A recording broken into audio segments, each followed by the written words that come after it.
Today to CSIS. I am Sharon Squassoni and I direct the Proliferation Prevention Program here at the center. Today I'm so pleased to have a panel on Nuclear Balancing Act after 2018 in Japan. And with us today we have three colleagues from Japan and two from Washington, D.C., and I will introduce them shortly. Let me please just make a few administrative notes before I get into introductions. We are live streaming on the internet, so if you can't be here in person, please join us online. We are on the record, and I would love if everyone could turn off their cell phones, please, or at least turn the ringers off. We have in place a system in case of emergency. You need to follow Yukari Sekaguchi, who has her hand raised in the background. Nothing will happen, but in case it does, she's the person to follow. And thank you very much to both Yukari Sekaguchi and Daniela Milan for their help in organizing everything today. So I'm just going to go in line and introduce our speakers and then say just a few remarks about why we're here. So today we'll be joined first with Dr. Masakatsu Ota, who's a senior editorial writer at Kyodo News in Tokyo. He is the author of 8 books, unfortunately in Japanese. We need to get those translated, on nuclear and security issues. And if you follow Japanese security and nuclear issues, he's a well-known figure. Following Masa, we will have, we'll hear from Mr. Masashi Adachi, who is a member of the House of Councilors from the Liberal Democratic Party, and he is the director of the Committee on Foreign Affairs and Defense. Following Adachi-san, we'll hear from Seiji Osaka, who is a member of the House of Representatives from the Democratic Party, and he has been in the House of Representatives since 2005.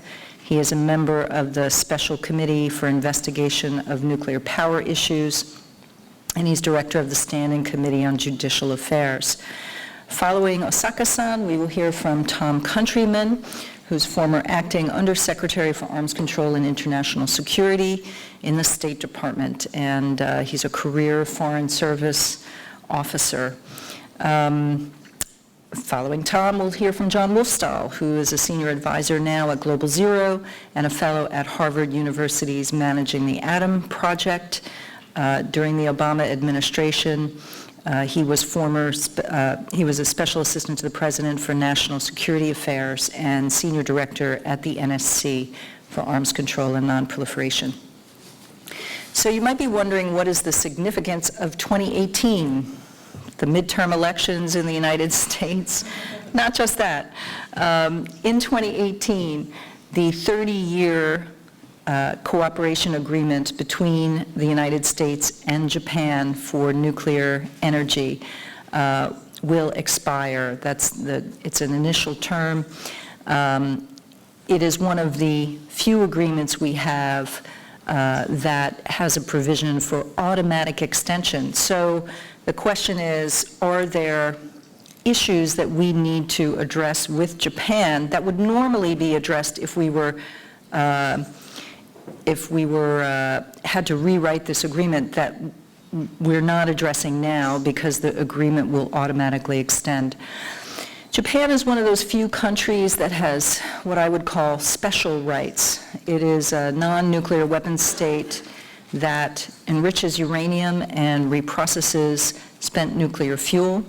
It was once a powerhouse of nuclear energy, but since the accident in Fukushima in 2011, there are fewer than 10 reactors running now. It had a full nuclear fuel cycle, and the question is, with the demise of the fast breeder reactor program, what is going to happen to the plutonium? How will it be used? How will Japan manage its surplus of plutonium, because there are non-proliferation and regional security implications. So I look forward to this wonderful panel, and I'm going to turn it over now to Masaota. Thank you. Thank you.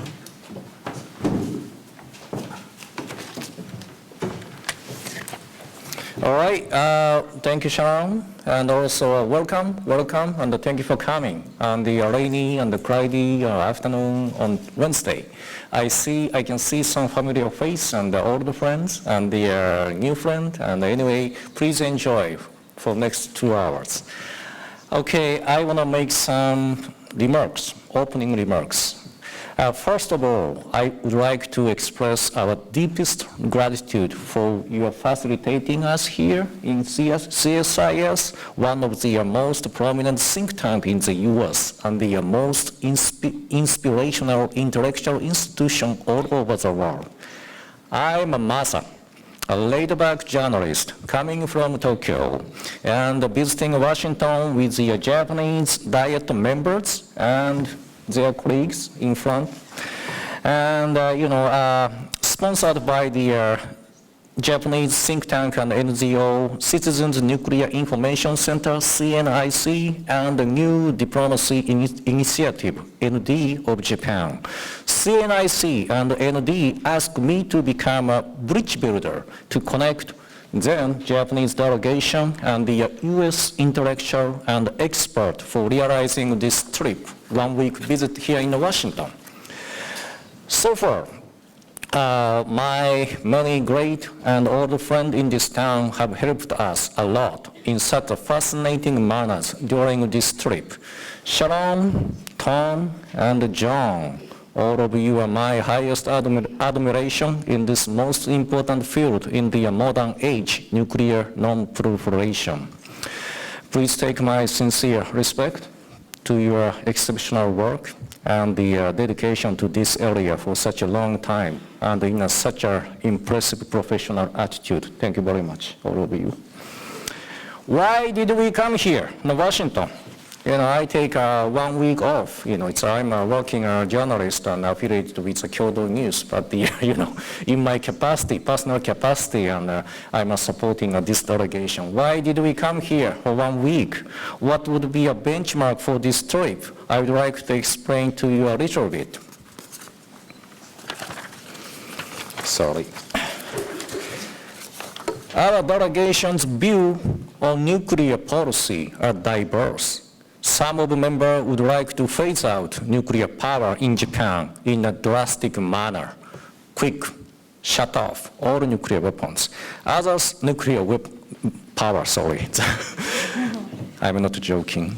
Others think we had better fade out in a more gradual approach. Another group insisted that Japan should maintain nuclear generation in the future with collaboration with the U.S. counterpart.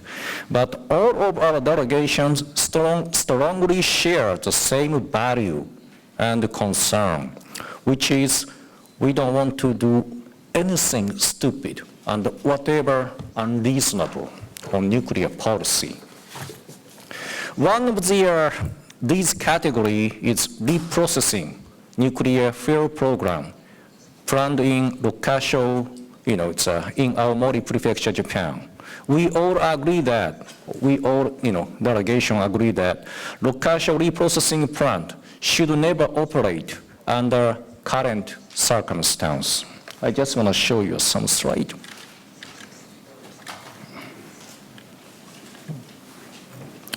U.S. and Japan 123 Nuclear Cooperation Agreement will expire in July 2018 after its 30-year period of validity, as Sharon explained.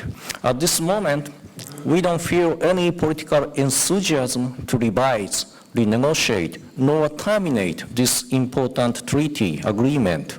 It means that it is plausible that this agreement will be extended automatically. As I indicated, majority voice of this delegation is that there is no need at all for us, entire Japan, to reprocess nuclear spent fuel anymore at this moment and for future. Why? I want to explain a little bit why. We already have 47 metric tons of separated plutonium, 37 of them stored in France and the UK. The rest of plutonium, around 10 tons, located in Japan. It's enough amount of volume if Japanese government and the utilities want to continue nuclear power generation worldwide. Especially after the Abe administration decided to decommission Monju first breeder reactor last year, we could not find any reasonable explanation for continuing reprocessing in the future.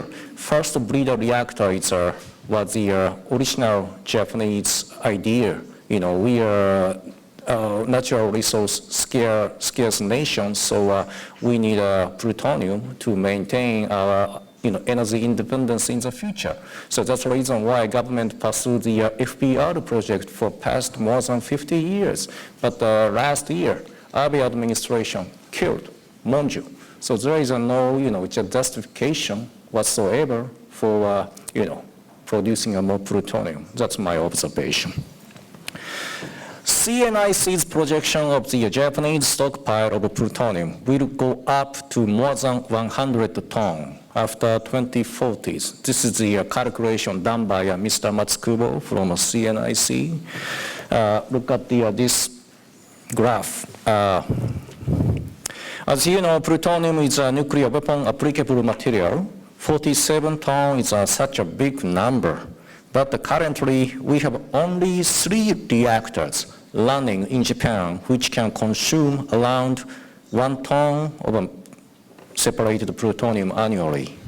Since Fukushima nuclear disaster in March 2011, the trend of the Japanese public opinion has been so negative. I want to show you some opinion poll. Sorry, it's a very small character, so you cannot find out. But they are still more than 60% majority of the Japanese support nuclear phase out in the future. Some people say that we should shut down all nuclear powers.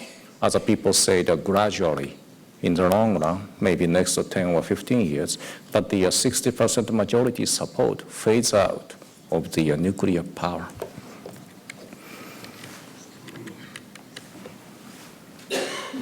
This year, sorry. If Rokkasho plant operates as early as next year, it can produce several tons of the separated plutonium annually. Possible maximum number is 8 metric tons of separated plutonium. How can we maintain the balance of plutonium stockpile if we operate Rokkasho? What would be a strategic implication of more Japanese plutonium for regional security? Republic of Korea, they are now facing a huge trouble. We also, Japanese and the North Korean nuclear issue, ROK has been pursuing her own independent nuclear recycle program. China is discussing its French nuclear giant company Ariba for construction of a large commercial scale reprocessing facility, same type as the Aomori Rokkasho. We clearly understand that we clearly now understand that what the North Korean is doing right now. They are producing the plutonium and also enriching uranium for nuclear weapons. Also, other many problems, like where could we deposit spent MOX fuel? MOX fuel is produced from the plutonium coming from the reprocessing program, and there is no place to go. At this moment, there is no final depository for these nuclear waste as a result of the Japanese failed nuclear cycle. Finally, maybe it's time, only 1 year, less than 1 year, before expiration of the 123 agreement between U.S. and Japan. So maybe we need a plan B. Japanese government pursuing the same option for past 50 years, and they are killing Monju last year, but still sticking the same policy goal. Maybe at least we need adjustment. Maybe we need a correction of the policy itself. I think we need a plan B. Now, we want to have a frank forthcoming and straightforward discussion with all of you coming here today for much better prescription of nuclear fuel cycle policy for entire Japanese citizens and the people in the region, East Asia, and also United States. That's my opening remarks. Thank you very much for listening to me.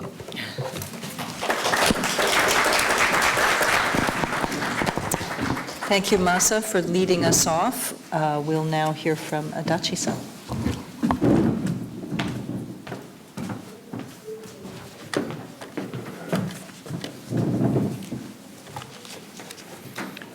Okay, gentlemen, good afternoon.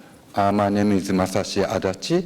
I'm a member House of Councillors from the LDP, Liberal Democratic Party, the leading party of Japan. Already Mr. Ota explained the outline of the issues. And as to 123 agreement, the U.S. Japan 123 agreement, I don't think it's necessary to abandon or amend at this moment, even after the 2018. But still, we have so many challenges in connection with nuclear policy. And as a member of the leading party, our party's position is to maintain or sustain nuclear power in Japan. So my discussion is based on that line. But now, there are two big issues, nuclear policy and also fuel cycle policy.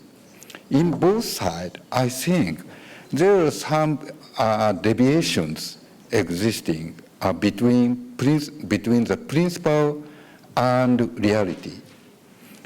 First, nuclear policy, Japanese government clearly declared we are going to sustain nuclear policy. We are going to do nuclear power generation as long as the safety is confirmed. That's the basic line. However, after 6.5 years have passed after Fukushima incident, still only 5 reactors are in operation. Restart of reactors are delaying and delaying. There might be many reasons. One of the reasons is a delay of conformity assessment to the new standard. And another delay is it takes time to take proper safety measures for each plant. This kind of property measures itself cost sometimes $2 billion or $3 billion per reactor, and it takes maybe 2-3 years for actual work. In addition to the delay of these reactors assessment, another problem is Japanese government also pursue liberalization of electric utilities. As a result, many Japanese electric utilities are now facing serious problem, whether they should continue nuclear power generation or not. Because under the regulated regime, all the cost could be passed over electric charges, utility charges. However, now they have to decide whether the investment could be recovered or not. Then Japanese government said in the basic energy plan, in 2030, Japan will maintain 20 to 20% shares for nuclear power. And in order to meet this 20 to 22% shares, Japan should operate at least 30 reactors. And in order to meet that 30 reactors goal, Japan also should consider or extend 40 years life of reactors, extend to 20 years or something. And also Japan should consider new or replacement of the existing reactors. But at this moment, the Japanese government do not make any specific decision for these issues. Then I'm not so certain how we can get to the 30 reactors in operation while we just put 5 reactors in last 6 years. This is a nuclear policy side. Reality, the gap between reality and principles. And fuel cycle policy, Japanese government also said, we are going to sustain nuclear cycle policy. And we are going to balance the plutonium of production and consumption. However, as Mr. Ota said, original assumption was we are going to introduce fuel cycle policy by plutonium thermal reactor cycle and also first breeder reactor by Monju, like Monju. However, we have almost giving up first breeder reactor. So original fuel cycle structure itself is changing. In addition, even though we are Japan is planning to start operation of Rokkasho Reprocessing Plant, we have really huge stockpile of plutonium. 30-ton fissile plutonium in stock. And also, once Rokkasho Reprocessing Plant starts operate, every year 4-ton fissile plutonium would be produced. On the other hand, consumption side, MOX reactors, 15 to 16 MOX reactors can consume 4-ton fissile plutonium. And currently, only 3 MOX reactors are in operation. Then this is really a big, big gap. And also, as a matter of flow, it's almost balanced if we can do the 15 to 16 MOX reactors in operation. I'm not sure it's realistic or not, but that's a figure. But in addition, we have 32-ton fissile plutonium in stock, and we also have to consume this one. How long does it take? That's a big, big question. Then, in this sense, fuel cycle policy, the principle or government argument and reality is already have the big deviations. And also there are some additional background we have to consider whether how we are going to maintain nuclear technology. If we decide denuclearization, in that case we have to consider how we are going to do decommissioning of all reactors, and also we have to consider from where we can get those resources, human resources and financial resources. But on the other hand, accumulating huge plutonium stocks itself might have the big risk. Then we have to consider these issues as well. And Japanese government said current nuclear policy and fuel cycle policy can be justified for Japan's energy security. In part, they use the logic for the cost.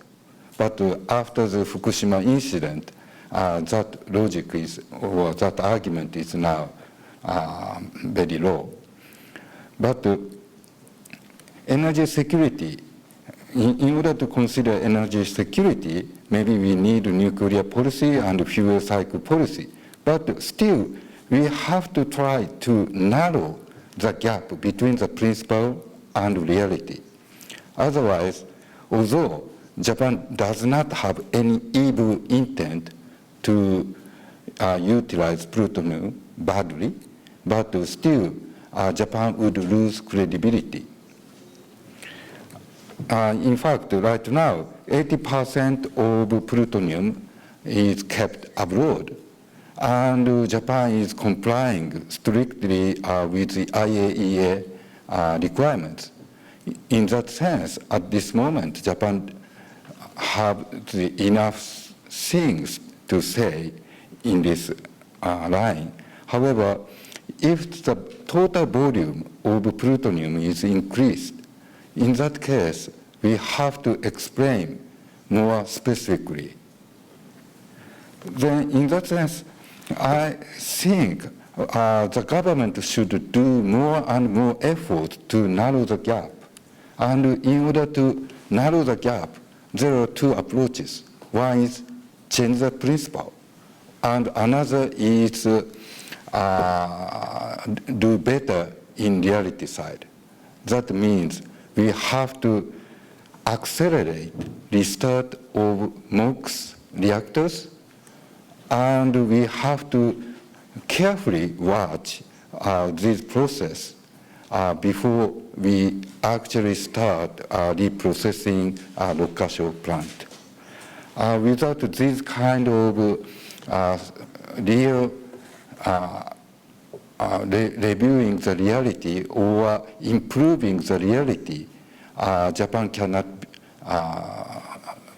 regain the credibility. That's my opinion. Then all this kind of thing is very, very difficult, and also there might be so many political arguments in Japan. But at this moment, I'm not sure how long it takes to actual start of the Rokkasho Reprocessing Plant, but we have to be very, very careful about all the development of the issues. Thank you.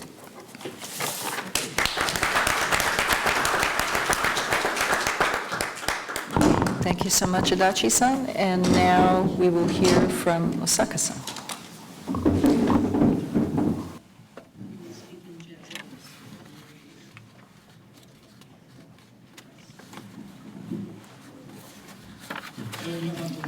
Thank you very much. Good day, everybody.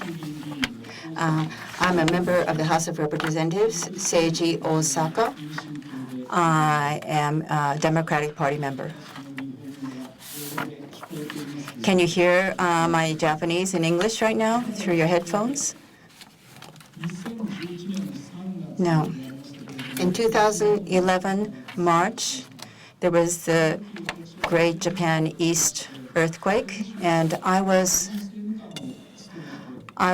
in the internal affairs, and I was part of the ministry, and I tried to contact the site, in other words, Fukushima, the location of that area, but I could not contact by internet or by telephone at all. And I tried to approach there by land, but it was impossible because of all the rubble. There was no way, although I was in a ministry that was in charge of those areas, there was no way we in the national government could contact the actual site. It was really very painful, very difficult, very challenging to the extreme. On top of that, Not just the earthquake of the whole land, but also the Fukushima Daiichi accident had occurred. So it was a completely different situation from a normal earthquake. And under those circumstances, of course, the United States and everywhere from all over the world, we received so much support. The Fukushima Daiichi nuclear power plant accident, it is still continuing as far as cleaning it up and dealing with the accident. We are still in the long road towards recovery. And I thank all of you in the United States and everywhere in the world for all your support that you have given. I really would like to use this opportunity to thank you so much. Thank you. The former two speakers before me, Mr. Ota and Adachi, you probably can understand what the situation is. It is actually very difficult at this point in time to restart Japanese nuclear power plants. There are two main reasons. One is that after the Fukushima Daiichi nuclear power plant accident, the national citizens are quite negative about nuclear power. And on top of that, the standards for nuclear regulation have become much stronger, much more strict after the Fukushima Daiichi accident. And due to that, the utilities must put in a lot of investment in order to meet those standards. Also, the review is very, very rigorous as to if, in order to comply with the new standards. On top of that, we have a huge stockpile of plutonium. Since it's nuclear weapons capable material, if you calculate into the number of nuclear weapons, it would be 5,000 to 600 bombs worth of plutonium. The Japanese government is stating that, of course, it will consume this plutonium, but it is currently very difficult to move forward with that consumption. On top of that, not only is it difficult to consume the stockpile of plutonium, currently the Oma nuclear power plant is being constructed. However, there are various difficulties with that, and I'll speak later about that. But in conclusion, what I would like to say is that we have a huge quantity of stockpile of plutonium. We are currently in the situation where it's see a forecast of where we can consume this plutonium. At the same time, we have 18,000 tons of spent nuclear fuel in Japan from nuclear power plants, and the policy is to reprocess that and extract the plutonium. But no matter how you see it, this is not a logical situation, a logical policy. So at least what we can say right now is the imminent startup of Rokkasho should not be undertaken. Next, I would like to speak about the reactor that would consume the most amount of plutonium if it were to start, and that is the Oma nuclear power plant. The Oma nuclear power plant is a full MOX plant. In other words, it's 100% MOX fuel consumption reactor. It will be the first in its world if it operates. Every year, annually, it would be consuming 1.1 tons of plutonium if it operates. In other words, this would be very much more larger consumption than normal light water reactors.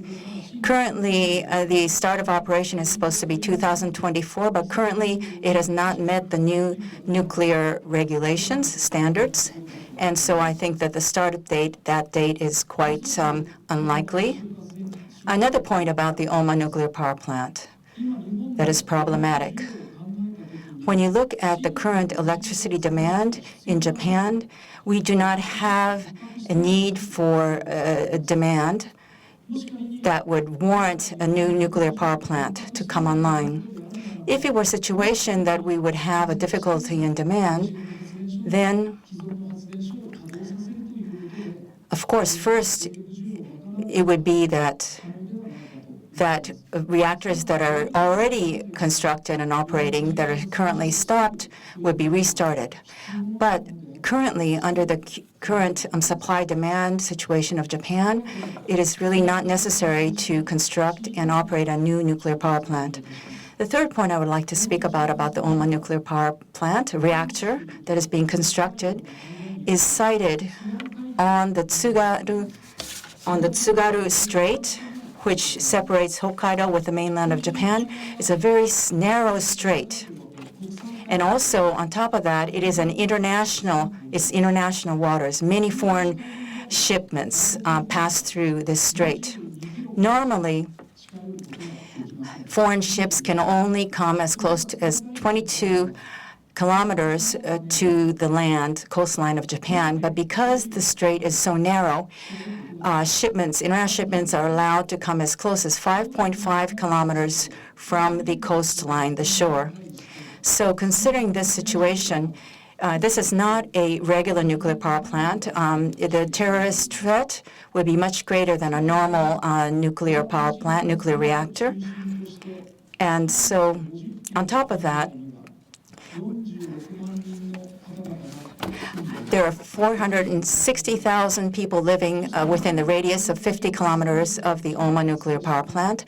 If and when there's a serious accident at Oma, there is no way it's very, very difficult, almost impossible to have a proper evacuation route for these people. And on top of that, there are, of course, a large population on Hokkaido within that radius. In Hokkaido, there is only one single road, and over 300,000 people would concentrate on that one single road. So the evacuation, if in the event that it would be necessary, is absolutely unrealistic to implement. The other point about the Oma, concern about the Oma reactor, is that the Oma reactor is located on the Shimokita Peninsula. There are many various nuclear fuel cycle facilities in that area. Of course, the Rokkasho Reprocessing Plant, but uranium enrichment and spent fuel storage. And on top of that, on the southern part of the peninsula is the Misawa U.S. military base. In other words, the same peninsula, Shimokita, has not only nuclear fuel cycle facilities, but military base. So when you think about that kind of geographic situation, there is a threat, I believe. It is stated that there might be a terrorist threat. This peninsula might receive a terrorist threat. Also, on top of that, 22 kilometers to the north of the Oma site is located the Hakodate City in Hokkaido. Currently, Hakodate City is suing the owner-operator and the Japanese government, seeking that the Oma plant not operate. These are two lawsuits going on by suing Hakodate suing. So looking at this whole situation, I believe that it is very difficult to actually operate the Oma nuclear power plant. So in summary, I would like to say that we already have 47 tons of stockpile, and it's very difficult currently to consume that plutonium as scheduled according to policy. And therefore, in light of this situation, I believe that the Rokkasho Reprocessing Plant should not start up. However, then, what are we going to do? Now that we have the stockpile, what are we going to do about that stockpile?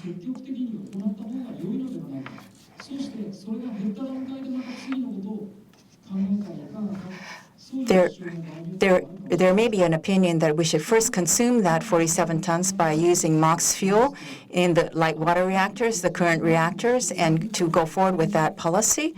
There may be a voice like that, but right now in Japan, the political situation is that the political situation at the nuclear power plant sites and also national opinion, when you look at those, it's very difficult for that to be implemented. Therefore, as a result, this is my personal opinion, the 47 tons, we should not think about how it can be consumed by the electric utilities.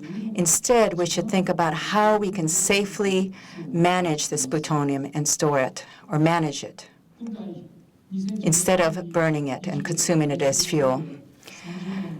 Therefore, at this time when the U.S. Japan Nuclear Cooperation Agreement is coming to its expiration date after 30 years, I think that although it's difficult to actually change the agreement, scrap it, but putting that issue of the agreement on the side, we should use this opportunity at this time, at this 30th year, to have a serious discussion between the United States and Japan regarding the nuclear fuel cycle and the plutonium issue, and we should have a discussion to have a brighter future, to get out of the situation and have a brighter future. That is my opinion. Thank you so much.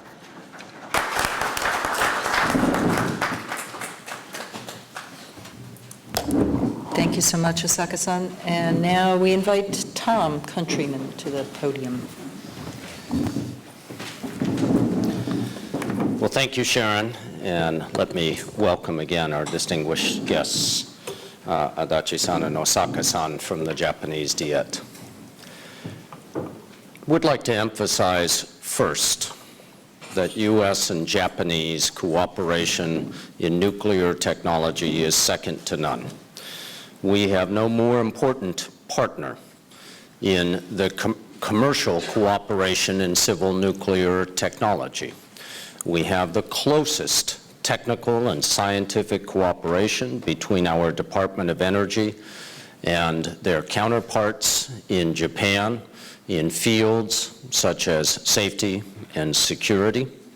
And on the political side, which was my specialty while I was at the Department of State, we had no more similar thinker than Japan on the question of how to promote and preserve the norms of the global non-proliferation regime.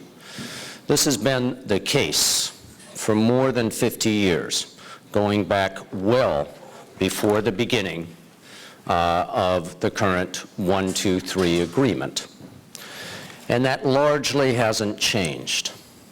But the crucial event already referred to, the Great East Japan earthquake of 2011 and the incident at Fukushima Daiichi, has changed something. Not in any way has it undermined our confidence in the government of Japan as a partner.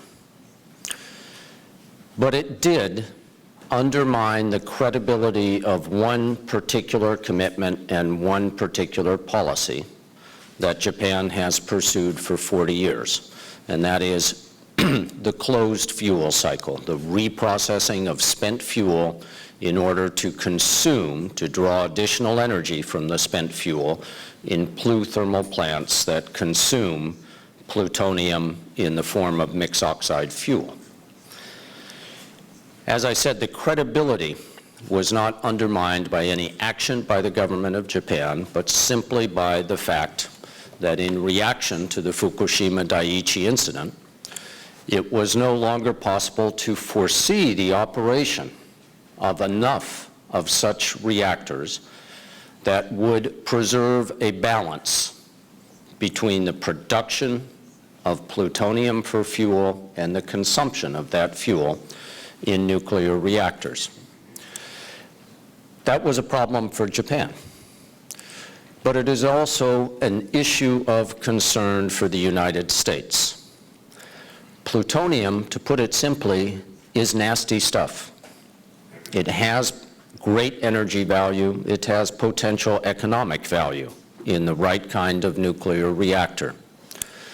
But it also raises very serious concerns about nuclear security, about the potential theft of fissile material by terrorists. It raises questions of safety. It raises issues about regional competition in East Asia among rivals in the economic field who are sometimes rivals in the security field, that is Japan, China, and South Korea. And it also raises a threat to the credibility of Japan as a world leader on non-proliferation policy.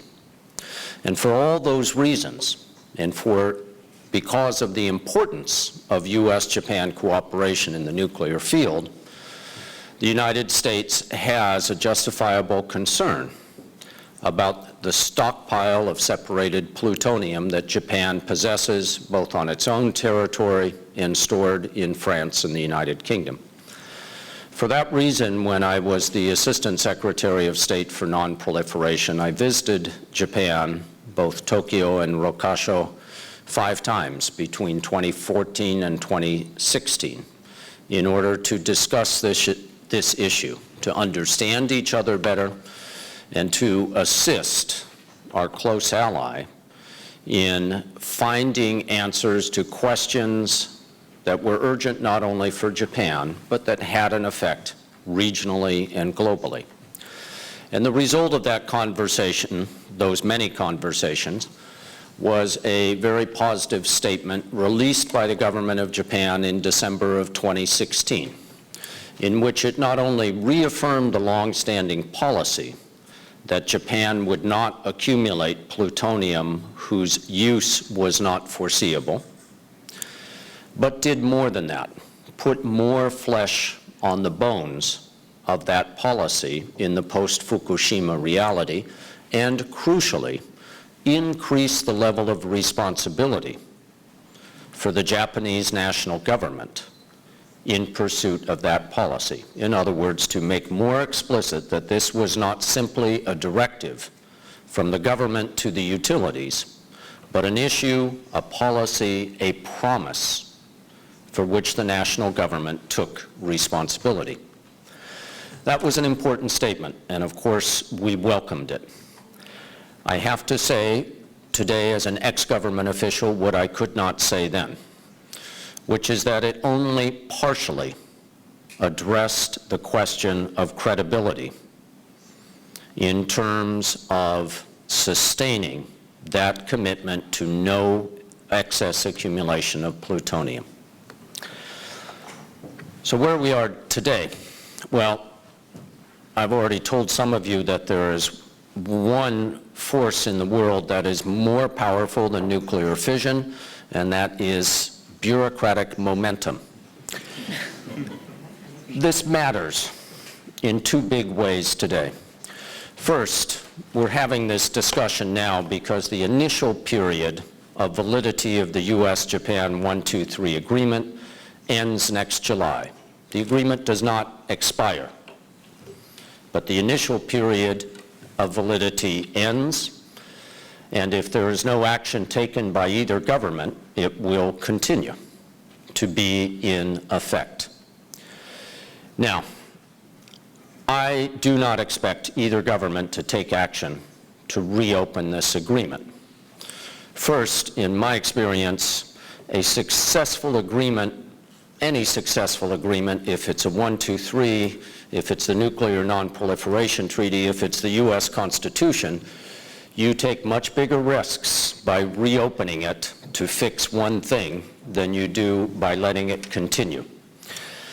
But more importantly, the U.S. and Japan have a lot on their bilateral plate at the moment. And I do not foresee that this is an issue that either side has the appetite or the capacity to tackle at the moment. That's understandable, and it's more than just the power of bureaucratic momentum to say that you shouldn't expect any changes to the 123 agreement. But that doesn't mean that we should close our eyes and hope it all goes away without comment. On the contrary, it's always the right time to do the right thing. But the end of this period makes it a particularly wise political time to do the right thing.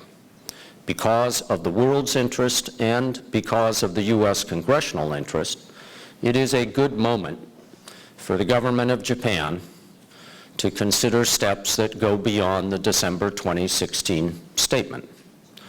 The most basic of these would be close cooperation with counterparts in the United States on either a unilateral or a bilateral declaratory statement concerning more specific details on how to sustain the commitment to no accumulation of excess plutonium.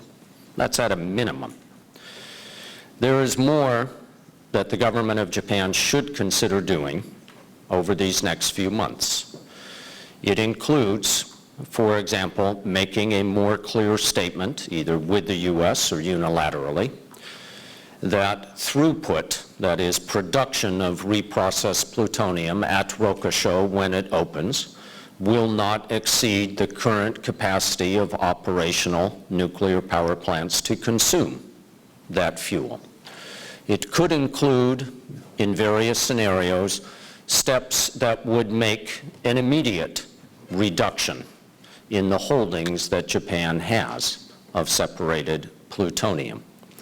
These are steps that ought to be considered at the current time, even if they are not legally or technically necessary for the 123 agreement to continue in force, because they are the right things to do, because they help to restore the credibility of a crucial Japanese government commitment that was undermined by the forces of nature. There's another factor, another area in which I think bureaucratic momentum works against Japan's best interests, and that is in the field of economics. As we've already heard from our guests, there is a larger debate in Japan today about whether to continue with nuclear power or to phase it out. There is much less notice, because it is a harder subject, on a closely related topic, which is whether to continue with reprocessing and pursuit of a closed fuel cycle. It's harder for everyone, for journalists, for government officials, for members of parliament, to understand the ins and outs of that particular debate. And it doesn't have the emotional yes-no appeal of the discussion about the larger discussion whether to keep nuclear power as an important source. But it is no less important, not only to that decision about nuclear power, but to the very competitiveness of the Japanese economy. That debate ought to be more about economics, about a rigorous, objective study of the choice that Japan makes between sustaining the 40-year-old plan for reprocessing, including operation of Rokkasho, or the technology that the U.S. and Britain, having all but abandoned the hope of reprocessing because of its costs, pursue instead, and that is long-term dry cask storage of spent fuel. That economic discussion has been precluded, I believe, by a number of obstacles. One is a great bureaucratic reluctance to revisit a policy established 40 years ago in a very different era. Second is the fact that so much money has already been spent in Rokkasho that it is difficult to look at the possibility of changing a policy and admitting that that money was perhaps not wisely spent. And third is the mantra of energy security, which certainly is important. But in a well-functioning public policy discussion, the invocation of energy security should not preclude hard economic analysis. It is rather what you do at the end of the economic analysis to balance the costs of one course of action against its potential effects on Japan's energy security. This is not easy to do, and the U.S. cannot do it for Japan. But I also think it can't be done in Japan without political impetus, at least from the Diet, to force that kind of economic analysis, to allow not just utilities, but manufacturers concerned about their competitiveness of their exports, and consumers justifiably concerned about the size of their electrical bills, to participate in that discussion. These are choices for a sovereign Japan to make, not to be dictated either by the U.S. government or by retired U.S. government officials. But they matter. They will not change the fact that the U.S. and Japan are forever going to be tightly bound together in the interests of our economies, of scientific progress, and of the cause of non-proliferation around the world. So thank you very much.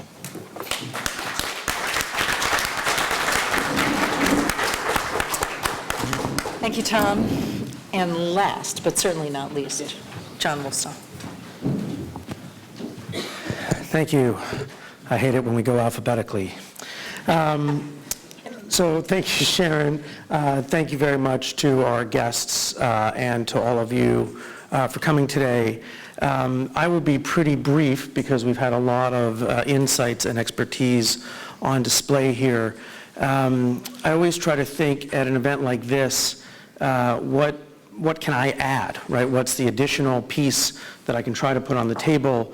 And I'm mindful that I arrived in Washington in 1988, the year we signed the Nuclear Cooperation Agreement, and I've been working on this issue ever since. And so it's hard to find new things to say, new insights to give, but like Tom, I'm now freed up of administration or governmental ties, so I'll try to be as direct as I can. On some things, I've been pretty consistent my entire professional career, and I believe strongly that the United States really has no business and really has no direct role in what is a sovereign Japanese decision about how it wants to manage nuclear power and how it wants to make its decisions on domestic energy requirements. Right? If somebody came to the United States and said, oh, you know, you've really got the wrong mix of solar and gas here, you can imagine what the reaction would be, because that is a sovereign decision. And there's nothing about the Japanese decision for its energy requirements and for its technology requirements that really invites the United States to overstep its bounds.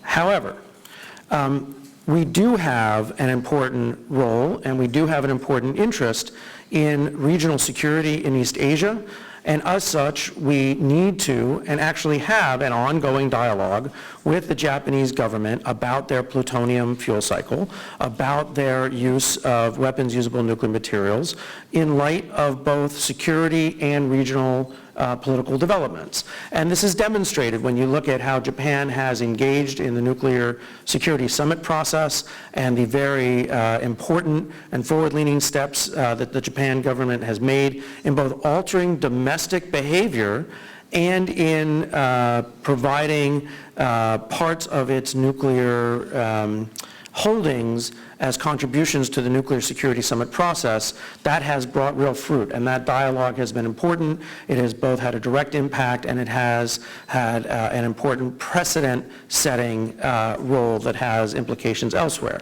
But we also continue to have the need to talk about what Japan's long-term plans are regarding the closed fuel cycle, its stockpiles of plutonium, and that is a role that I think is welcomed by the Japanese government and that is understood as being an important responsibility inside the United States government. That being said, I think there are some new developments, and I thought it's worth sort of discussing them briefly and then opening things up to questions under Sharon's management. The one thing that strikes me as interesting is that the United States, too, is probably about to go through a pretty interesting discussion about the back end of our fuel cycle. Under the administration of which I was a part, we decided not to pursue the Yucca Mountain Geologic Repository. There are a number of reasons for why that is the case, but I don't think that's likely to remain the state of affairs for long. And I think we're probably going to engage in a pretty interesting discussion in the U.S. Congress and in the administration about whether or not we need to reopen the effort to certify Yucca Mountain as a geologic repository. That means Japan and the United States are roughly in the same boat. We don't know what we're going to do, and we have to set some guidelines. And Japan, despite its efforts, doesn't really know what it's going to do, and we can engage in a dialogue there of equals that I think can be very interesting. I don't know exactly what that might bring, but to me, it's important that the window for that dialogue is open. If the United States can acknowledge that we don't have an answer yet either, but we are investing in technologies and there may be opportunities for collaboration and cooperation. That strikes me as an important opportunity for two close allies to expand our cooperation. Now, the flip side of that is, and I recognize this is a bit pointed, but for those of you paying attention, you probably shouldn't expect too much from the Trump administration in the near term, and maybe in the long term, as they try to wrestle with this issue. They have not really shown an ability to manage complex issues that are challenging. Let's put it mildly. But what's interesting is that the Trump-Abe relationship is for real. And so even if the government is not functioning as smoothly as when Sharon, Joyce, Tom, and I were in it, that relationship is important and provides a useful opportunity should Japan rethink what it wants to do and where it wants to go as a result of the technical and political dialogue that the United States is having. And I got in a lot of trouble for saying this when I was in the government, which I was surprised at. I'm going to say it again because I don't think I can get in trouble now, which is the United States was prepared to stand by and support the Japanese decision to engage in the closed fuel cycle when it made that decision to do so. We're close allies and we are prepared to help facilitate their decisions as long as it's supportive of our interests. I would imagine that if the Japanese government were to make the opposite decision and it wants to stop engaging in the closed fuel cycle, that they would find the United States ready, willing, and potentially even eager to help. Now, for some of us, that's not a controversial statement at all. But what I do find interesting is that there are voices in Japan from time to time when arguing why they need to stay the course. There's this perverse argument that somehow the United States would oppose a Japanese decision to reverse course because, of course, we gave our consent and that would somehow reflect on us. So let me disabuse anybody in this room, at the podium, or watching on the internet of that notion. I cannot imagine anybody in the United States government saying, well, Japan really would like to stop recycling plutonium, but, you know, we committed to this, so we should probably keep them to that path. I mean, that's just nonsensical. The last point I'll make is that we obviously are aware, everybody in this room is aware of the security dynamic in the region and North Korea's actions and what that is doing both to the stability in the region and the impact, I would argue, if you can, that there's actually a positive implication for how closely the United States and Japan, and particularly the United States and South Korea, have been collaborating and cooperating, and how trilateral cooperation among the allies is improving.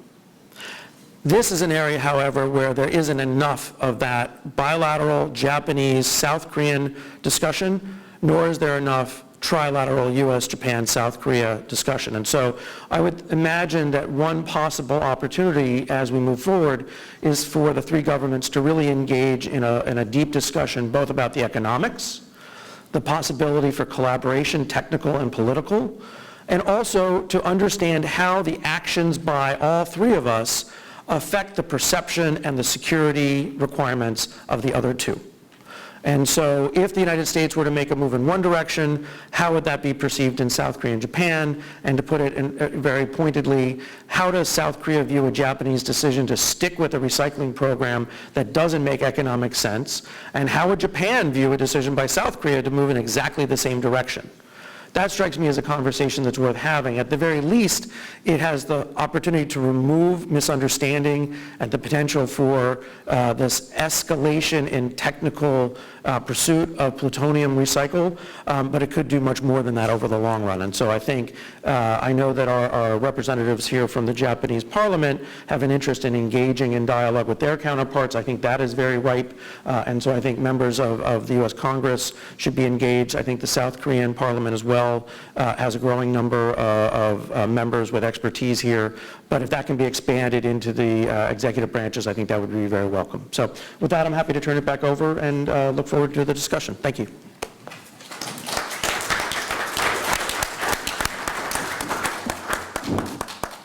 So thank you to our panelists. You were all terrific about more or less keeping to 10 minutes. We have plenty of time for questions.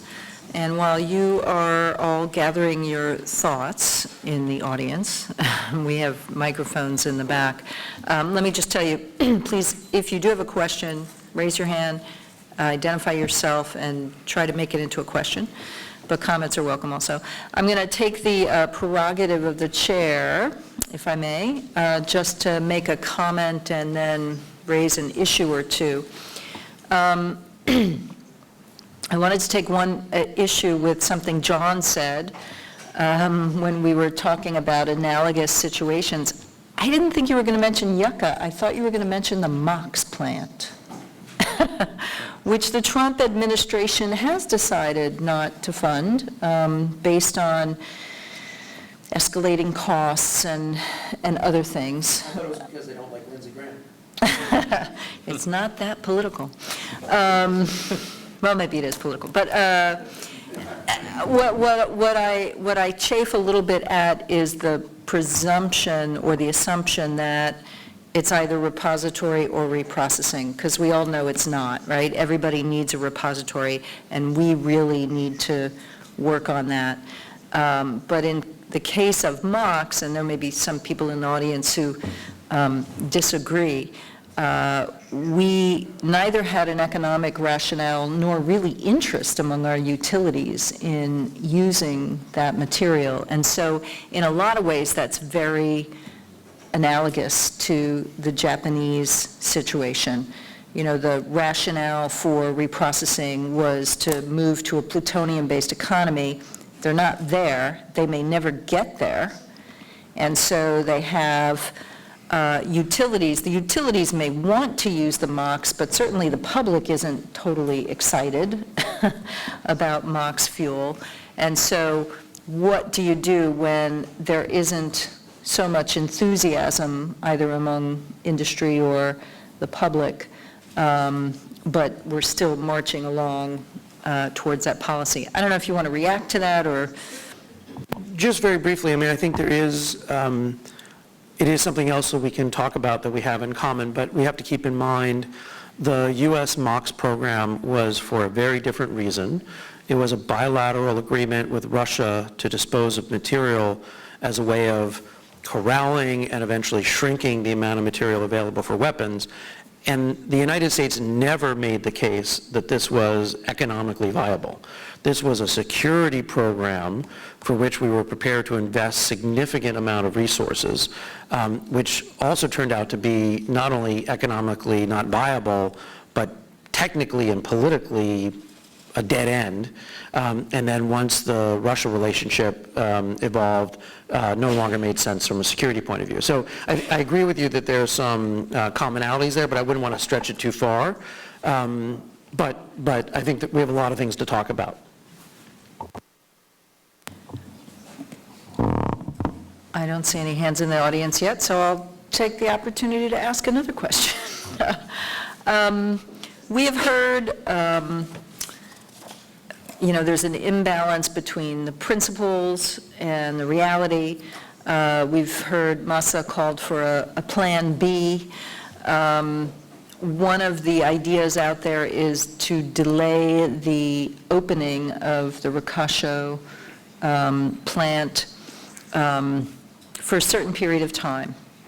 And so my question is, if it takes 15 to 16 nuclear power plants burning MOX fuel to begin to approach a balance in the production and consumption of plutonium, how long might that take to get those reactors online? And what are the obstacles to delaying Rokkasho? For example, Masa, you've written a lot about the politics and the economics within Aomori Prefecture.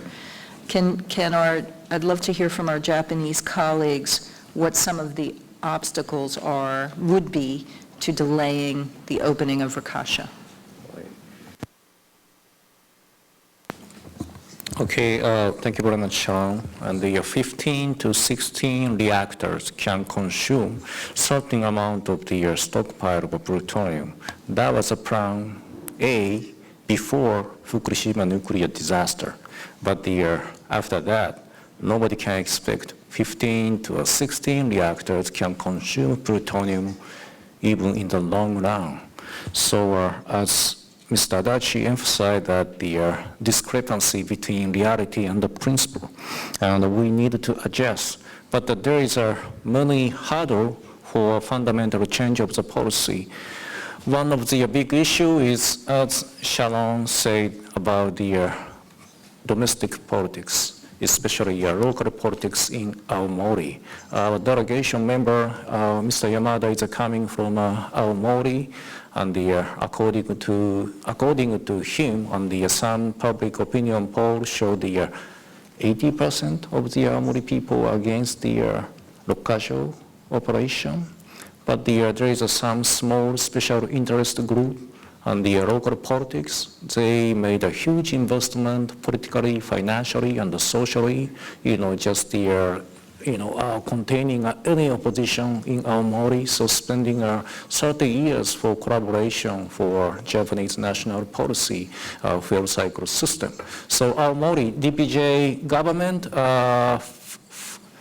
4 years ago, and the DPJ government and the previous administration tried to change whole nuclear policy, but the Aomori factor is a big hurdle, obstacle, bring about any change to fuel cycle policy. Mr. Dachi? May I supplement? There are several reasons for the delay. One is the technology itself was not so established, so it took time to establish new technology. And also, after Fukushima incident, it took time to fix the new standard. And in addition, there is a delay of the NRC's, Japanese NRC's assessment due to some human resources issue problems. Based on that reasons, the assessment itself is delaying, and the residents around the plant are a little bit tired of that long lingering process. And also, as a general matter, it's not only the matter of the processing facility, but generally the public attitude toward reactors itself is really harsh now. And another factor is back to the previous questions. As you mentioned, Japanese utilities are now losing their interest in economic terms, because it took too long times and it took too much cost, and there are so many uncertainties. Then, as a matter of private companies' business, it's quite difficult for them to decide. And this reprocessing system, the main intent now is whether to maintain developed nuclear technology and also energy security. And these two issues are basically the national interest issue, not private companies' business issue. That's the situation. Then, under such circumstances, Japanese government itself should make a clear decision where we are going to do. But after Fukushima incident, Japanese government itself is a little bit reluctant to take initiative on this issue. Rather, they want to concede the private company to take steps. And that kind of background is existing. Yes. 私からも一言言わせていただきます。 I would also like to comment briefly. What are the obstacles for changing the policy regarding this? Often it has been stated in Japan that in order to change the Japanese policy on this issue, we cannot change it unless the U.S. says yes on it. We cannot change this situation and end the nuclear fuel cycle unless the U.S. nods yes. This has been stated over and over in Japan often. In 2012, September, when that administration at that time, the government at that time, tried to change the policy and end the nuclear fuel cycle, but at the same time, at that time, for example, in the newspapers, the newspapers wrote very broadly that this cannot be done unless there is U.S. approval. However, as John mentioned today, I also believe that this is not the position of the United States government. So I think that, for example, through this symposium like this, we can state that that kind of misunderstanding or created myth has now been cleared. In other words, that is not the situation. Thank you. We have a question over here.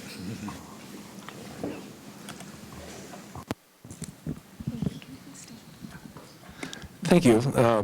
I'm Ryan Schaefer with the Maureen and Mike Mansfield Foundation. I appreciate the presentation. My question is, my understanding of the 123 agreement is that after 2018 it enters a state where either party could withdraw after a notice period, a 90-day period, something like that. In the broader context, the U.S. is also discussing entering a trade or negotiating a trade agreement with Japan that would supersede the TPP, which didn't happen, to some of our chagrin. It's not impossible to imagine a situation, for me anyway, where the Trump administration might not feel that it was getting the concessions that it wishes within a trade negotiation, maybe on autos or one way or another. The objective of the Trump administration is going to be to reduce the trade deficit with Japan. So the question, I suppose, posed most logically to the lawmakers with us is, are you comfortable entering a state of prolonged uncertainty with the 123 agreement at just the point in time when we're entering this kind of a delicate negotiation with the U.S. and Japan? Thank you.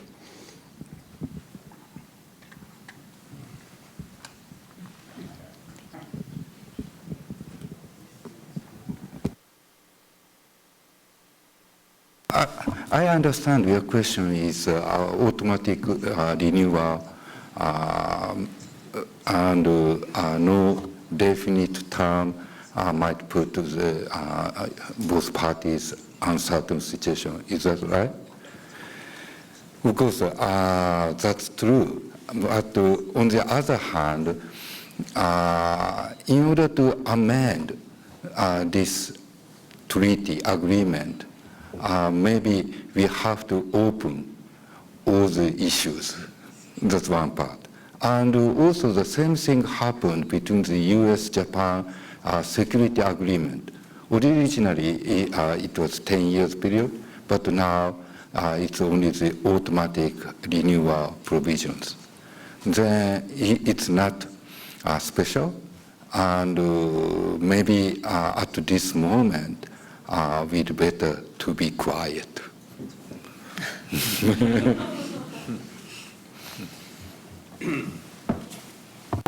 First, Ryan, I think it's far-sighted of you to be ready not to be surprised by any linkage that this White House makes between two widely different issues. But two quick comments. I don't think that there's any uncertainty about the 123 unless and until such a move from the White House comes. And I'm not worried about it as long as there are people at Energy and State and within the White House who are able to prevent such an illogical linkage from being made. I think one of the keys as we just heard, is keep this quiet. Let's not have this discussion on Twitter where the president might notice it and come up with a genius of an idea.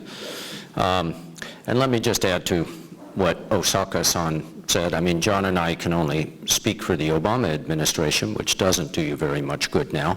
But I want to reaffirm that if at any time during the Obama administration, the government of Japan had said we're going a different direction in nuclear energy, we would have said that is your choice. How can we help? And I've got no reason to think you would get a different answer here. There is no change to the 123 agreement that would be required in order for Japan to pursue a different fuel cycle path.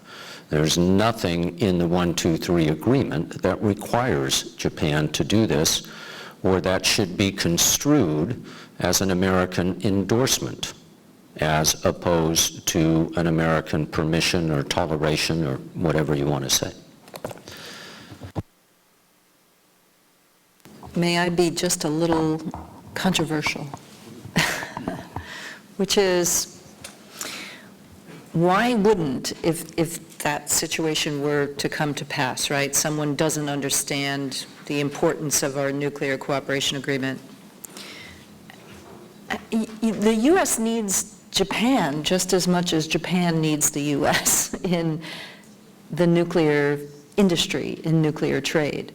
So what would stop Japan, for example, from saying, you'd like to revise this agreement, or you're pressuring us to revise the agreement, we could, potentially walk away from this agreement, because the U.S. really isn't selling very many reactors overseas, and it needs its collaboration with Japan in all kinds of different ways. So, I mean, I don't see that as coming to pass, but I think both sides have a significant amount of leverage. It's not just U.S. leverage over Japan.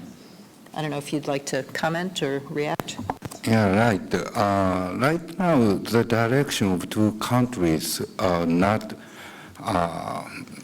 such a way. This June, Japan ratified India-Japan Nuclear Cooperation Agreement. And there was a big argument within the party and within the Diet. And over there, there were several issues. One is the right to stop cooperation. And another is surveillance provision, and also inventory checking system, especially for the plutonium of fuel cycling. And all these issues are basically the same issues we are now discussing between the US and Japan. But as a director of the Diet Committee, not only ratify the agreement, but also we put the resolution to the government. The government should be very careful for all these issues. We added that resolution. But the underlying story for that cooperation agreement between India and Japan was the U.S. started the cooperation agreement with India, and some part of cooperation, India requested Japan to supplement some products, some parts. Then, in order to support the U.S. industry's approach to the India, Japan also ratified that agreement. That was the underlying story. The direction is U.S. and Japan, especially on the industry side, are cooperating together to develop the nuclear industry. Two questions here, first in front, and then gentleman behind. Thank you. Thank you for coming. My name is Mitsuo Nakai, Japan native, U.S. citizen. I left Japan a long time ago, so I'm not familiar with what's going on over there, about 45 years ago or so. However, my question is, due to North Korean nuclear crisis, it's a hypothetical question, but I happen to believe that both South Korea and Japan should go nuclear, if they can. But I don't know what the government is thinking over there. I don't know that. But my question is, if yes, it's a big if, but if yes, should we support it? Is that what you're saying, or that? Anyway, thanks. No. Should they do it? No. Should we support them? No. Should we oppose them? Yes. I understand that there is a significant percentage of public opinion in the ROK that thinks nuclear weapons are pretty cool toys to have, and that they would be effective in deterring North Korea. I understand that there's the potential for support for such an option to rise at a time when, for well-founded reasons, confidence in the determination of the American president is waning. I don't see the same trend in Japan. There is no scenario in my mind in which the East Asian crisis, the North Korean challenge, becomes easier to solve with the development of nuclear weapons in Japan or South Korea. In every scenario, it becomes more difficult, and those nations and their citizens become less secure. It is an even bigger topic, of course. There is always a suspicion between Japan and South Korea, and certainly on the part of China, that Japanese production of plutonium and ROK desire to produce plutonium is a nuclear hedge to give them an option to pursue weapons in the future. I think that is far-fetched, but I understand where the suspicion comes from, and I understand why the Chinese, as part of their general anti-Japanese propaganda campaign, want to amplify that. But it would not be a wise choice for either country. The wise choice would be, as Mr. Wolfstall said, for Japan and the ROK to intensify their defense and security cooperation, not just trilaterally with the U.S., but bilaterally as well. And there are few things that were more aggravating to me as a diplomat than to watch cheap political points scored in both countries prevent the intensification of security cooperation between two allies who have the most immediate existential threat in their neighborhood. These two should rely on the United States for nuclear protection. They should learn to rely on themselves and each other to a greater extent for conventional protection and response to any North Korean threat. Okay. Oh, I'm sorry, Masa, please.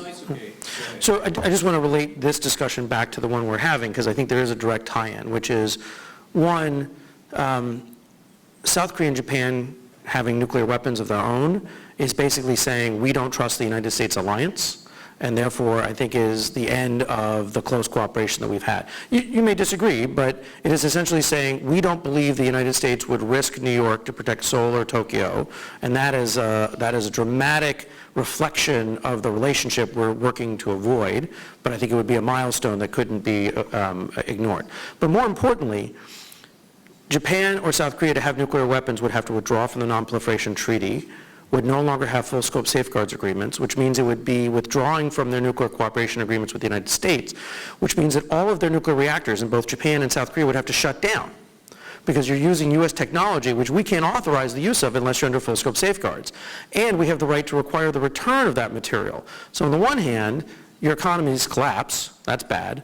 On the other hand, it's a neat trick because you could force us to return all the plutonium back to the United States, and it solves the Japanese plutonium problem. But I don't think you're that cruel, and I don't think we want to end up in a situation where we have to navigate our way out of that sort of a crisis. I just want to add one comment regarding the potentiality of Japanese going nuclear based on the current situation. I mean, reprocessing and enrichment, ENR, so we have some technology to do so if we want. And I know some very limited number of the Japanese conservative politicians, even inside the leading LDP party. Some politicians, I don't want to identify who they are, but there are some, I'm a journalist, and in my past interview, clearly several politicians told me directly, we want to maintain this fuel cycle technology, especially reprocessing, for just in case scenario.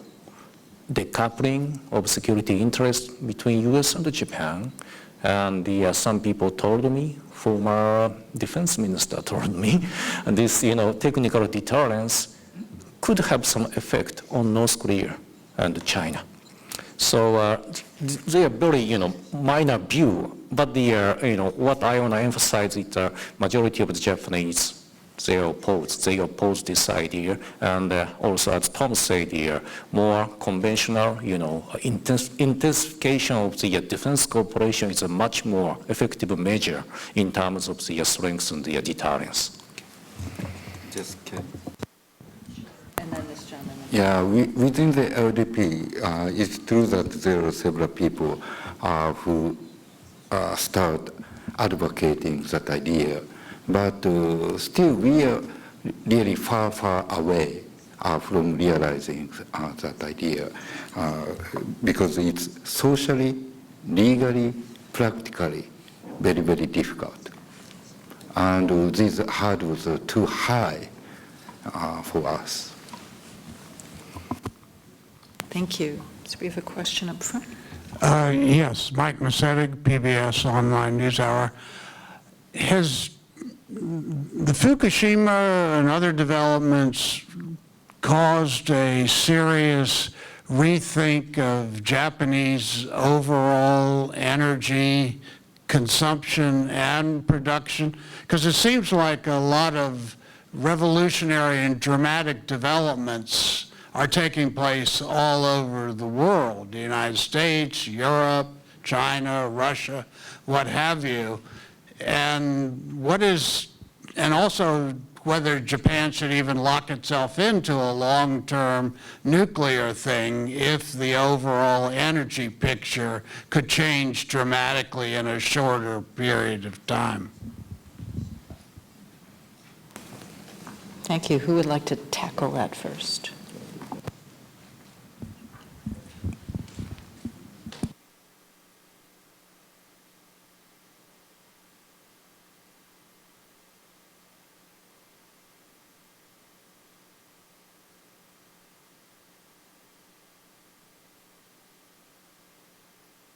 So I can repeat it. Given Fukushima, but also climate change and everything else, is Japan rethinking not just only how it produces energy and electricity, but also how it consumes? That's right.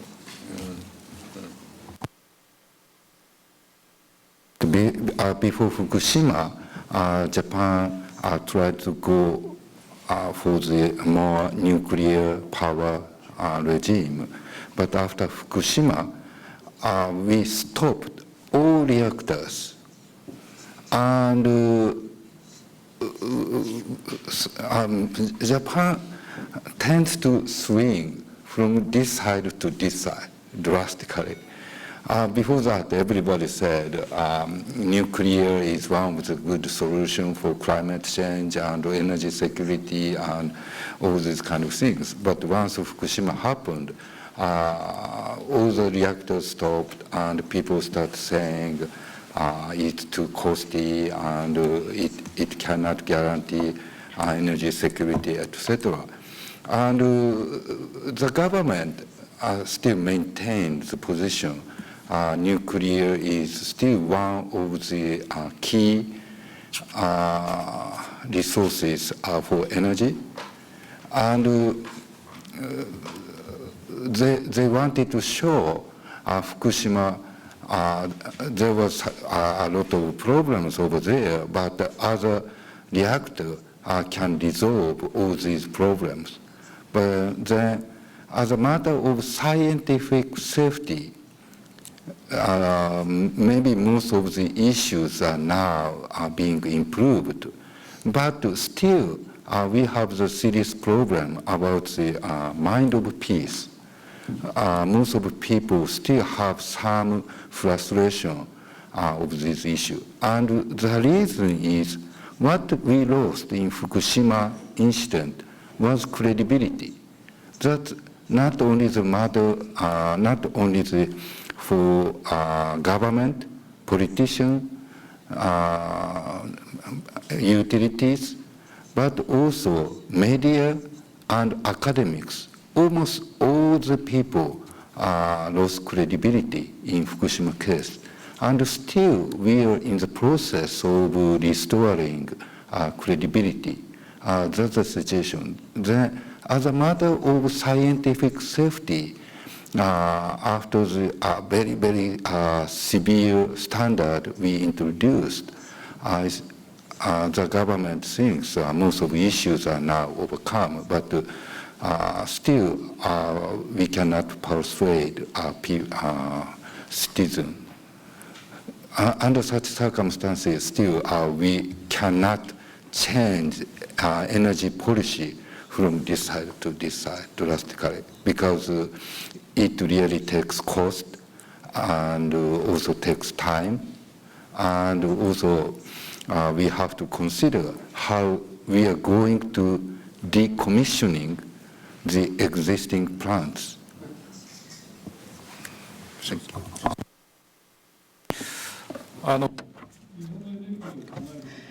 When thinking about the Japanese nuclear energy, we have to think about the supply, but also the demand. It's very important, I believe, to think about reducing the demand. That part of the balance is very important.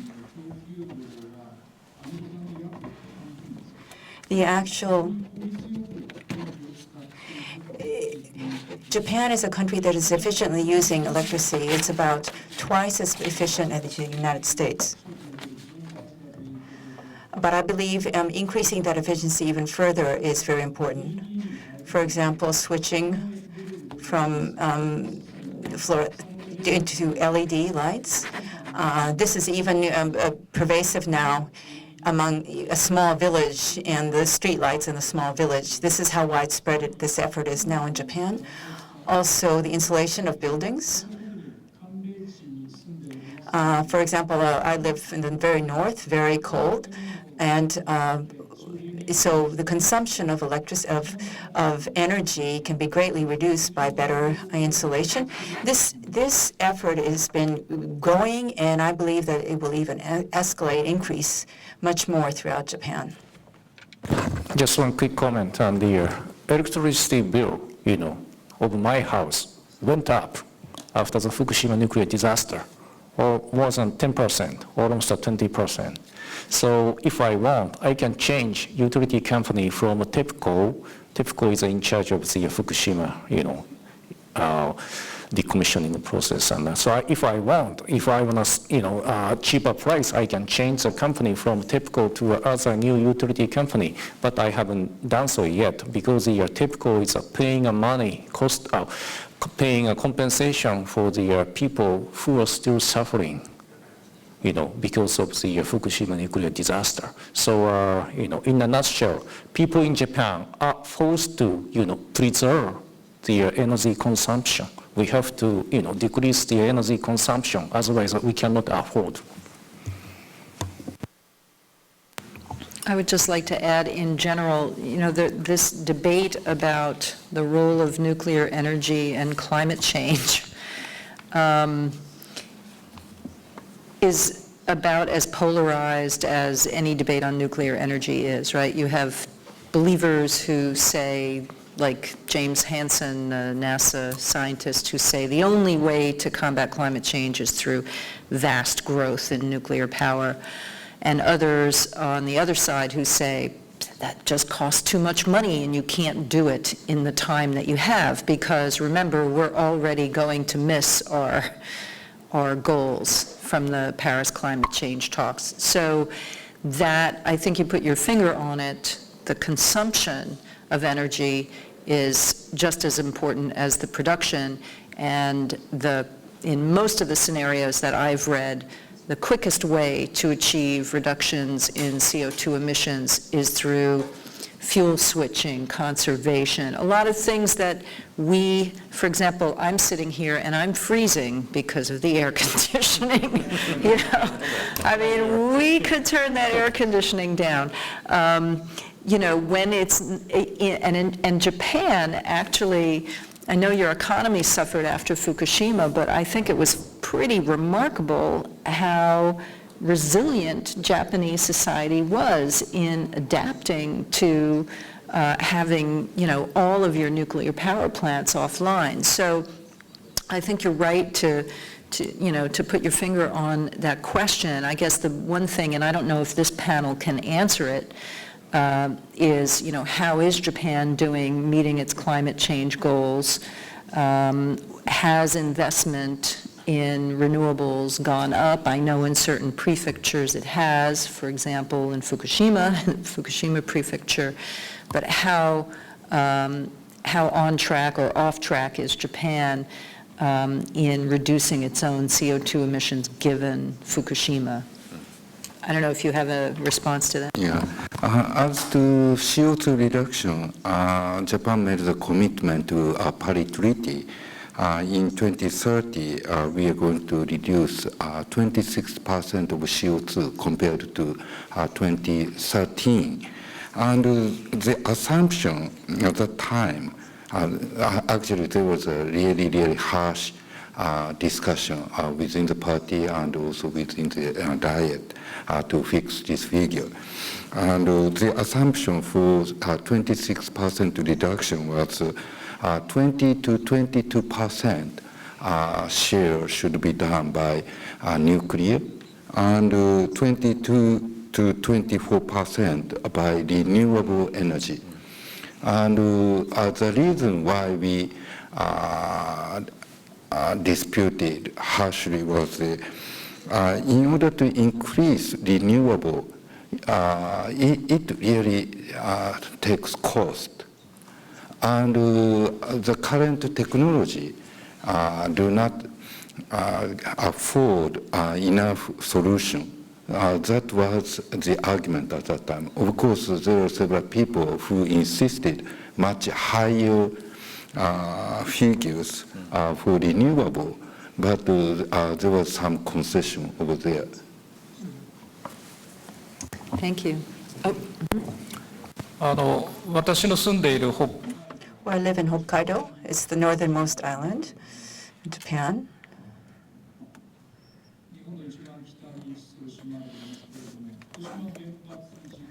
After the Fukushima Daiichi nuclear power plant accident,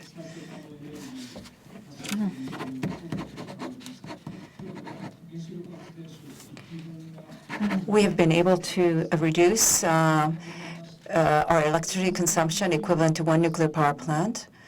But the problem is, renewable production has increased to the point of worth one nuclear power plant. However, the problem has been transmission lines to transport that energy.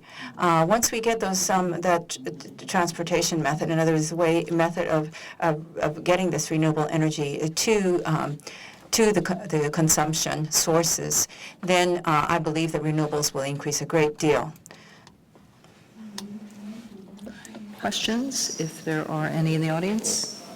In front, please.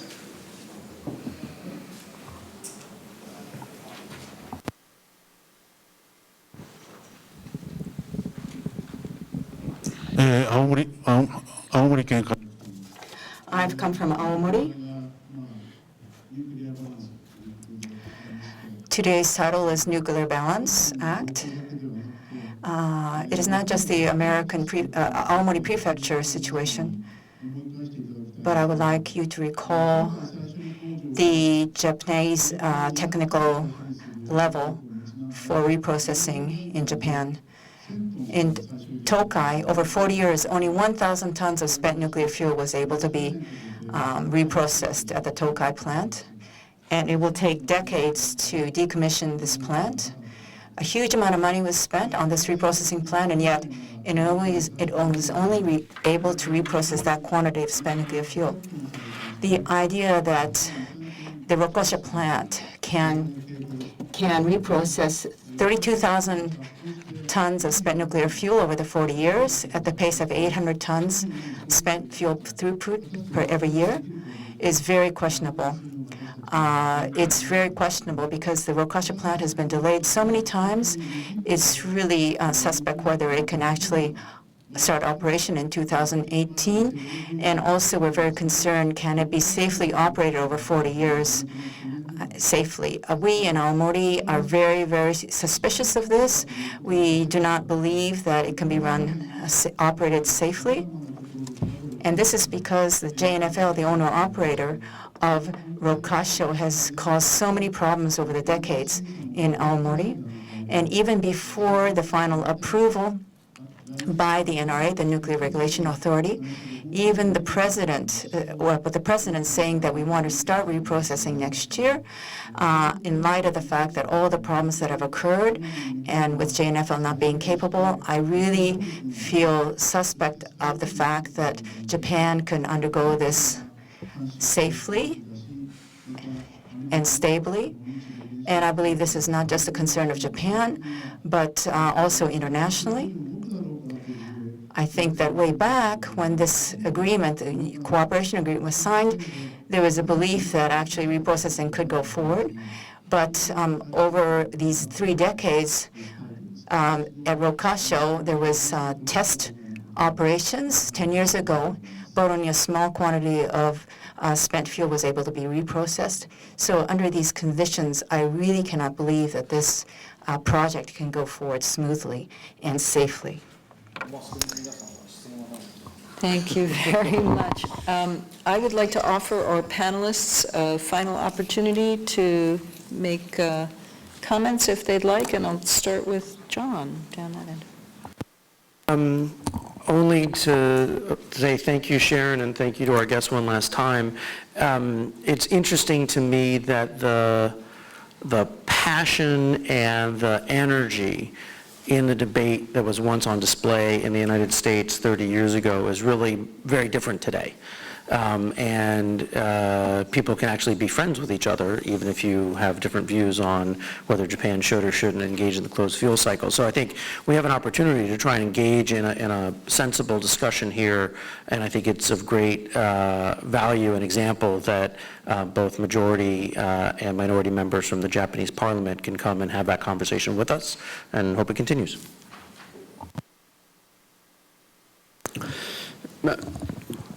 Just to add slightly to one thing I said earlier, which is when I said that you need to do the economic analysis of costs, cost to industry, cost to consumers, complete life cycle cost, including decommissioning. And then you can talk about energy security and other issues. I should have listed there climate change because, of course, it is true that nuclear power as a carbon-free technology can be crucial in meeting Paris goals. The only other point I want to make is to echo what John said. I find it inspiring. All Americans should find it inspiring when members of the parliament from two different parties with very different views travel together and engage in civil dialogue. According to my textbooks, that's how democracies are supposed to work. I do want to underline the importance of the U.S. Congress. This is not a discussion only for the very qualified diplomats and bureaucrats in both capitals, but our Congress has shown an interest in this issue. And in fact, when I was in my State Department job, I worked hard to get additional congressional interest in the issues of non-proliferation and arms control with fairly limited success. I think that the two of you and the entire delegation have made a contribution to boosting interest in the U.S. Congress in these crucial questions, and I wanted to thank you for that.1970年代後半 During the latter part of the 1970s, after the Cold War, on this earth, we were hoping that there would be a peaceful world in front of us. However, as we know today, this situation is not realized. It's completely different.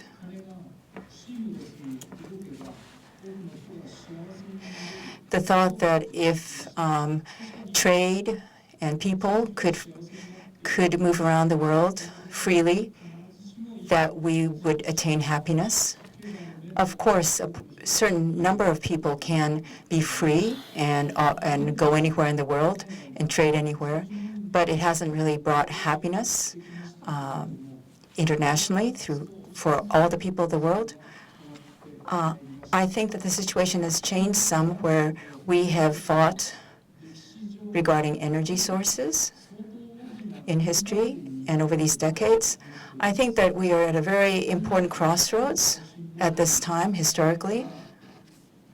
And in that light, I believe this symposium has been very important, that no matter what situation we are in, we should join hands, and in this period of great change, we make steps forward that will not be mistaken, that will not lead into the wrong path, that we here can lead the world in a good, positive direction. So I feel very grateful that this was a very fruitful symposium. It's very important. And the fact that we've come all the way to the U.S., and in the U.S. we've been able, between opposition party and ruling party, to speak friendly like this next to each other. I'm very happy.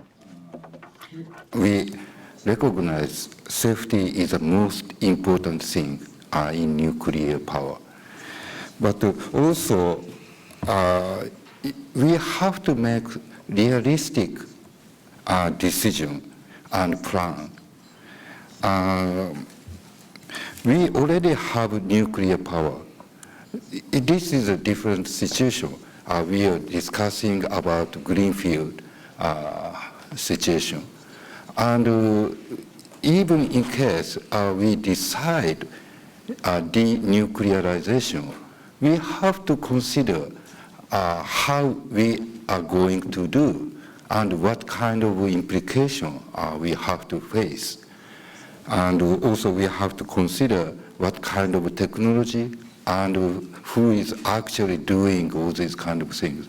Because once we gave up this technology, I'm not sure we can just rely on the future decommissioning by China or Russia. That kind of thing we also have to consider. But on the other hand, if we continue with sustaining nuclear power, also we have a lot of things to resolve. How we are going to deal with spent fuel and also accumulated plutonium. Then whatever decision we are going to make, we have a huge issues.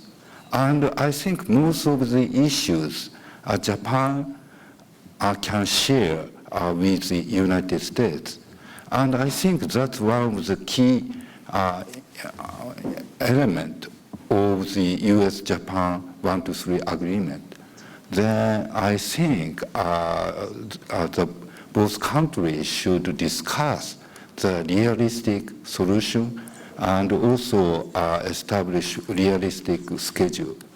Of course, both countries are sovereigns, but still we have a lot of things to share. Thank you. Okay, thank you very much for having us here again. And I'm so happy. I'm so pleased to know that our democracy is functioning. That's a happy news. Thank you very much, Tom. Yeah, our democracy is functioning. But the point is how transparent, how democratic our decision-making process of the fuel cycle system, nuclear policy is. It's another, it's a vindication whether our democracy is functioning or not. My assessment at this point, no.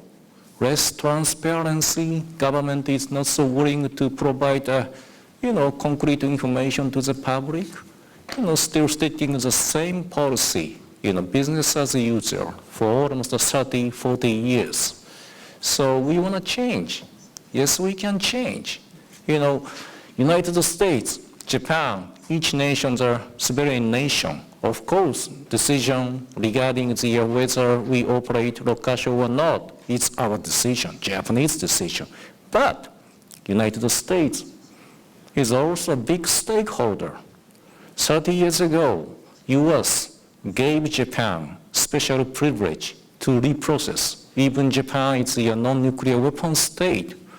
Thanks to this privilege, we are now paying a very high energy bill, electricity bill, and no economic viability, huge amount of the plutonium, which can be useful or usable for nuclear weapons, and also nuclear security concern.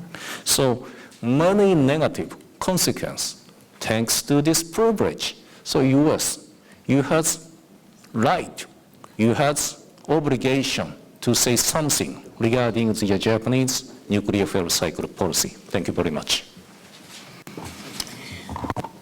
Thank you all for attending and your questions, and thank you to this very distinguished panel. I'm thrilled to have your insights today. Thank you. Thank you very much.